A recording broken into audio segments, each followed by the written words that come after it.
Habang patuloy na nagpapaliban sa usapang pangkayapaan si Vladimir Putin, malinaw ang kanyang layunin, ang ipaniwala sa buong mundo na wala ng pag-asang manalo ang bansang Ukraine. Pero hindi ito pinaniniwala ng karamihan, lalo na ng mga kaalyado ng Ukraine. Isa sa mga bansang matibay na sumusuporta sa Ukraine ay ang United Kingdom.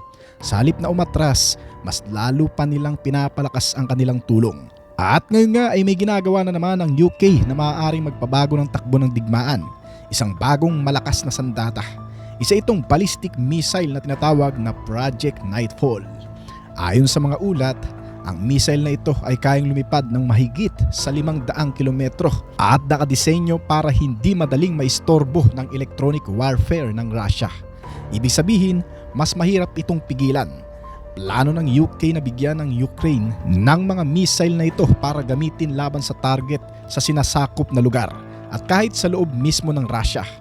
3 grupo ng defense companies ang pipiliin upang magdesisyon at gumawa ng mga missile sa loob lamang ng 1 taon. Kapag naging matagumpay ang isa sa kanila, tuloy-tuloy na ang produksyon hanggang 10 missile bawat buwan ang ipapadala. Hindi papalitan ng bagong missile ang Storm Shadow missiles, pero magiging malakas na dagdag ito sa kakayahan ng Ukraine ngayon. Bukod dito, ginawa ang Project Nightfall para labanan ang isa sa pinakamalakas na sandata ng Russia, ang electronic warfare, na ayon sa mga eksperto, kabilang ang Russia sa nagmamay-ari ng pinakamabisa o pinakamalakas na electronic warfare system sa buong mundo. Sa pamamagitan ng Project Nightfall, hindi lang Ukraine ang makikinabang nito, kundi maging pati ang hinaharap ng sandatahang lakas ng United Kingdom. Sa gitna ng mga digmaan, malinaw ang mensahe. Hindi sumusuko ang Ukraine at hindi rin ang mga kaalyado nito. At dahil sa lakas ng electronic warfare na to ng Russia, tinatayang 90% ng mga guided missiles at drone na ibinigay ng Estados Unidos sa Ukraine ay hindi tumatama sa target o hindi umuubra. Isa itong napakalaking sayang sa pera at lakas militar. Isang problemang gustong maiwasan ng Ukraine ngayon. Kaya naman ipipilit ng United Kingdom na mabuo agad ang Project Nightfall na siyang di umano'y tatapos sa electronic warfare ng Russia. Ang Project Nightfall ay kayang lutasin ang problemang dulot ng electronic warfare ayon sa mga military expert. Ang missile ay dinisenyo para patuloy na gumana kahit inijam ng Russia ang GPS at satellite signal. Ibig sabihin, kahit anong electronic countermeasures ang gamitin ng Russia, tatama pa rin ang missile sa target nito. Kapag nagawa ito ng UK ngayon, ayon sa plano ay mas kaunti na lang ang kailangang alalahanin ng Ukraine o baka sakaling ang physical na air defense na lang ng Russia. At kapag tumama ang missile, malakas at eksakto ang pinsala nito. Kinakailangan ng UK na ang mananalong kumpanya ay makabuo ng missile na kayang magdala ng 200 kg na warhead o humigit kumulang sa 440 pounds. Bagamat may malalakas pang sandata ang Ukraine, sapat na ang lakas na ito para wasakin ang mahalagang target tulad ng command center at logistic hubs kahit sa loob mismo ng Russia. Bukod pa rito, inaasahang magiging napaka-eksakto ng Project Nightfall. Ang target error nito ay hindi lalagpas sa 500 metro. Ibig sabihin, halos walang tsansang makaiwas ang malalaking pasilidad tulad ng mga command center. Ngunit hindi lang lakas at accuracy ang mahalaga dahil gusto rin ng UK na ang missile ay mabilis at mahirap sirain, parehong habang nasa ere at habang nasa lupa. Ilulunsad ang Project Nightfall gamit ang mobile vehicles. Papayagan nito ang Ukraine na magpaputok ng ilang missile at agad na lilipat ng pwesto. Ito ang tinatawag na shoot and scoot tactic.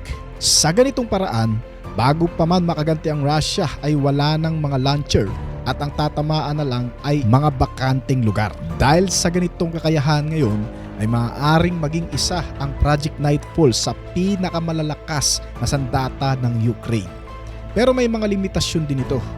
Una, hindi mura ang sandatang ito. Bawat missile kasi ay nagkakahalaga ng humigit kumulang sa 800,000 euro o mahigit $1,000,000 na halos kapareho ng presyo ng isang Storm Shadow missile.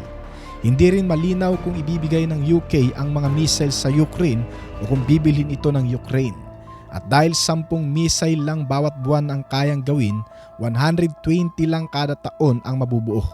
Kaya kailangang maingat pumili ng target ang Ukraine, lalo na't mukhang may itatabi rin ang UK para sa sarili nito.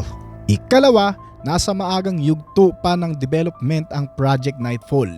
Maaring abutin ng ilang buwan o higit isang taon bago ito makarating sa Ukraine. Ayon sa Kyiv Post, posibleng maging operational ito sa huling bahagi ng 2026, pero may mga senyales ng posibleng pagkakaantala nito. May 12 buwan pa para sa testing firing at ang mga kontrata ay inaasahang naibigay na noong 2025. Kung magiging maayos ang lahat, posibleng makapagsagawa ng test fights ang missile sa unang bahagi ng 2027 at baka tuluyang magamit pagkatapos noon. Ibig sabihin, hindi pa agad mararamdaman ng Russia ang epekto ng Project Nightfall.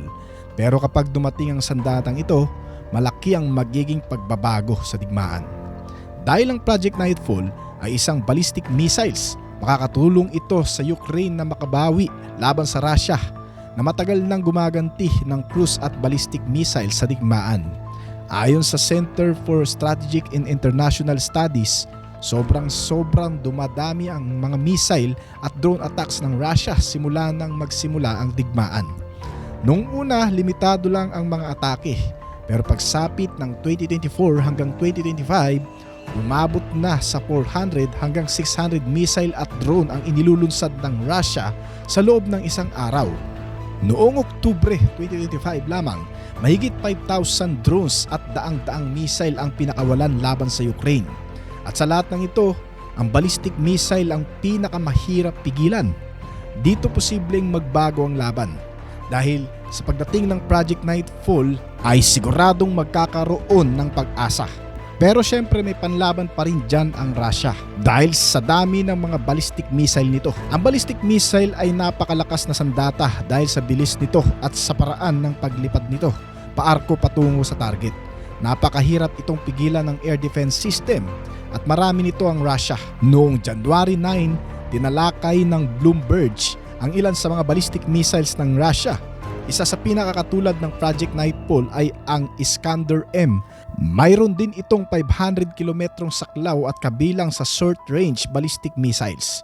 Madalas itong gamitin ng Russia sa mga nakamamatay na pag-atake laban sa Ukraine. Karaniwan inilulunsad ito mula sa loob ng Russia, malapit sa hangganan. Ang isang Iskander launcher ay kayang magdala ng 2 missile sa isang sasakyan. Pero hindi lang ito ang sandata ng Russia ngayon. Mayroon ding Tokayu, isa pang ballistic missiles. Mas maikli ang saklaw nito, mga 120 kilometro lang. Kaya mas limitado ang gamit nito kumpara sa iba. At syempre meron pa. Nariyan pa ang mas nakakatakot na mga missile tulad ng Kinzhal at Oreshnik, na kung saan ang dalawang ito ay kayang umabot sa hypersonic speed o higit pa sa 5 beses ng bilis ng tunog. Ayon sa mga ulat, ang Kinzhal ay maaaring umabot sa 10 beses ng bilis ng tunog, dahilan para halos imposible itong pigilan ng karamihan sa air defense system. At bukod pa dyan, ginagamit na rin ng Russia ngayon ang Oreshnik. Noong ika-10 ng Enero, inulat ng AI Jazeera ang isang overnight attack kung saan sinabi ng Russia na ginamit nila ang Oreshnik laban sa lungsod ng Lviv sa Ukraine. Simula pa lang ng digmaan, malinaw na ang malaking banta, ang ballistic missiles ng Russia sa Ukraine. Matagal bago makahabol ang Ukraine at hanggang ngayon, sinusubukan pa rin nitong makahabol. Sa kasalukuyan, karamihan sa ballistic missile capability ng Ukraine ay nagmumula pa rin sa kanilang mga kaalyado sa kanluran. Binanggit din ng Bloomberg ang 2 mahalagang sandata ng Ukraine, ang Storm Shadow at ang ATACMS o Attack CMS. Ang Storm Shadow ay mula sa UK at mula sa France kung tawagin namang Scalp. Samantala ang ATACMS ay mula naman sa Estados Unidos. Pareho silang mahalaga pero limitado ang bilang na ibinibigay sa Ukraine. At sa kaso ng ATACMS, may kasama pa itong mga kondisyon at paghihigpit. Pagdating sa sariling ballistic missiles ng Ukraine, mayroon man kakaunti pa. Ayon sa Kyiv Post, may ilang Tokayu missile ang Ukraine, mga lumang sandata pa noong panahon ng Soviet Union na naiwan matapos itong mabuwag. Pero dahil maikli ang saklaw ng mga ito, Kadalasan ay ginagamit lang para sa mga target malapit sa hangganan o sa mga sinasakop na lugar. Sa halip na missiles, mas pinagtutuunan ng Ukraine ang pagbuo ng drones, bagamat unti-unti na rin itong nagbabago. Ngayon gumagawa na ang Ukraine ng sarili nitong ballistic missiles na tinatawag na HRIM-2 o SAPSAN. Nagsimula na rin umano itong gamitin ayon sa mga ulat. Ang unang paggamit ng SAPSAN ay maaaring nangyari noong December 2025. Dahil dito ang pagdating ng Project Nightfall ay nangangahulugang isa pang Western-made ballistic missile ang pangkaragdagang mapupunta sa Ukraine. Pero ang mahalagang detalye, ito ay nagmumula sa United Kingdom, hindi sa Estados Unidos, at malaking bagay iyon para sa Ukraine. Well, bakit nga ba? Dahil ang Project Nightfall ay makatutulong na gawing mas independent ang Ukraine pagdating sa ballistic missiles. Hindi na ito gaanong aasa sa US. Nilinaw ito ng Kiev Post sa ulat nito. Ayon dito, ang bagong missile ng Britain ay magbabalik sa kakayahan ng Ukraine na tatamaan ang mga protektadong target sa loob ng Russia gamit ang malalakas na eksaktong guided weapons. Sa technical na usapan, kaya na itong gawin ng Ukraine ngayon gamit ang ATACMS. Bago pa man maupo ang kasalukuyang Pangulo ng US na si Donald Trump, sinimulan na ng Ukraine ang paggamit ng ATACMS laban sa mga target sa loob ng Russia. At noong November 2024, matapos ang matagal na paghihintay, pinayagan ni dating Pangulong Joe Biden ang Ukraine na gamitin ang ATACMS sa loob ng Russia at agad itong sinamantala ng Ukraine. Ilang araw lang matapos ang anunsyo, tinamaan ng Ukraine ang isang air defense system at base sa rehiyon ng Kursk sa Russia. Kung nasunod lamang ang gusto ng Ukraine, sana ay naging isa ang ATACMS sa pinakaimportanteng sandata nito noong 2025. Pero hindi iyon ang nangyari. Nang maupo si Donald Trump bilang Pangulo ng Estados Unidos, nagbago ang tono ng White House. Mas mahinahon at minsan ay mas maunawain pa kay Putin. Naglagay rin ng pressure si Trump kay Pangulong Volodymyr Zelensky ng Ukraine upang pirmahan ng isang kasunduan sa kapayapaan. Kalaunan, lumabas na bahagi ng pressure na ito ang paghihigpit sa paggamit ng mga long-range missile ng US laban sa Russia.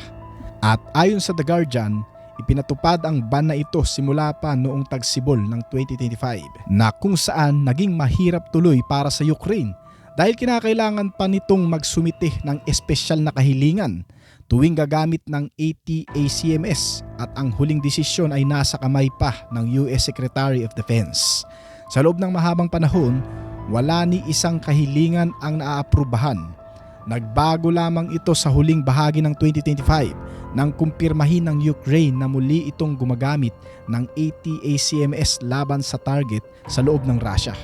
Pero malinaw ang aral dito. Para sa Ukraine, hindi lang pala sapat ang umasa sa iisang bansa. Kaya naman, dito lalong nagiging mahalaga ngayon ang paghihintay sa paggawa ng Project Nightfall. Noong 2025, inalis ng Estados Unidos ang pagbabawal sa paggamit ng ATACMS ng Ukraine, pero hindi malinaw kung gaano ito katagal mananatili. At yan ang pangunahing problema sa ATACMS. Kahit gaano ito kahalaga sa Ukraine, alam ng bansa na magagamit lang ito kapag pinayagan ng US. Isang pagbabago lang sa politika na ilang beses nang nangyayari mula nang maupo si Trump. Maaaring mauwi muli sa pagbabawal. Ngayon ay pwede, bukas maaaring hindi na. Kaya tuloy, ang pag-asa na lamang ng Ukraine ngayon ay ang matapos talaga itong Project Nightfall ng United Kingdom. Isa sa mga layunin ng proyektong ito ay tiyakin na ang Ukraine ay makakapagsagawa ng long-range strike gamit ang ballistic missiles kahit ano pa ang relasyon nito sa Estados Unidos sa anumang oras. Binanggit mismo ito ng UK at sa kanilang pahayag, ang Nightfall ay idinisenyo upang bigyan ng Ukraine ng malakas at abot-kayang long-range strike weapon na may kaunting foreign export controls. At kapag mas kaunti ang kontrol mula sa ibang bansa, mas malaya ang Ukraine na gamitin ang sandata para sa tunay nitong layunin. Kaya hindi na nakapagtataka kung bakit kinatatakutan ni Vladimir Putin ang bagong sandatang ito ng UK. Tinitiyak ng Project Nightfall na mapapanatili ng Ukraine ang epektibo nitong deep strike strategy gamit ang isang ballistic missiles na hindi kontrolado ng kapritso ng gobyerno ng US.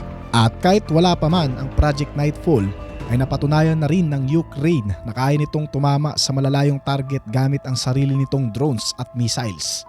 Ginawa nila ito bilang tugon sa pag-atake ng Russia gamit ang Oreshnik, isang mabilis, malawak at mapaminsalang ganting atake.